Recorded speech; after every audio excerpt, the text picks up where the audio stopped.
It's season 2 of my fall soup series. For episode 2, I'm making chicken bacon ranch corn chowder. It's excellent all on its own, but you could also serve it with an optional cheddar cornbread crust. To make it, start by adding 4 slices of bacon to a large soup pot over medium heat.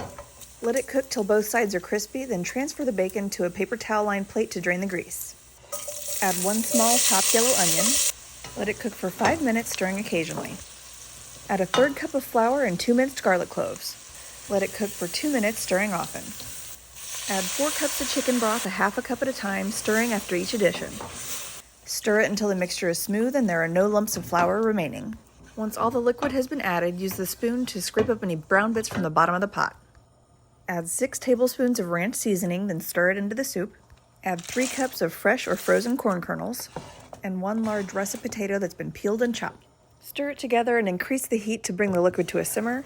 Let it cook for 10 to 15 minutes until the potatoes are tender.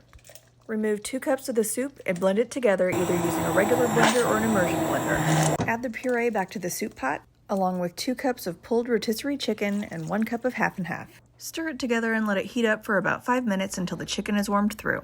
Chop up the bacon into small pieces. If you're not making the crust, serve the soup topped with the crumbled bacon bits. If you are making the crust, add the bacon to the pot and stir it into the soup. Prepare an 8.5 ounce box of corn muffin mix according to its package directions. Mine called for a 1/3 cup of milk and 1 egg. Whisk that together, then add 3/4 cup of shredded cheddar cheese. Stir it together, pour your soup into oven-safe bowls, filling about 3/4 of the way full. Then top the soup with a little less than a 1/3 cup of the cornbread mixture. Spread it out into an even layer, then bake in a 400-degree oven for 20 to 25 minutes until the top is golden. You should have enough cornbread batter to make the crust for 4 bowls of soup. I hope you like this recipe. Follow along and let me know what I should make next for my fall soup series.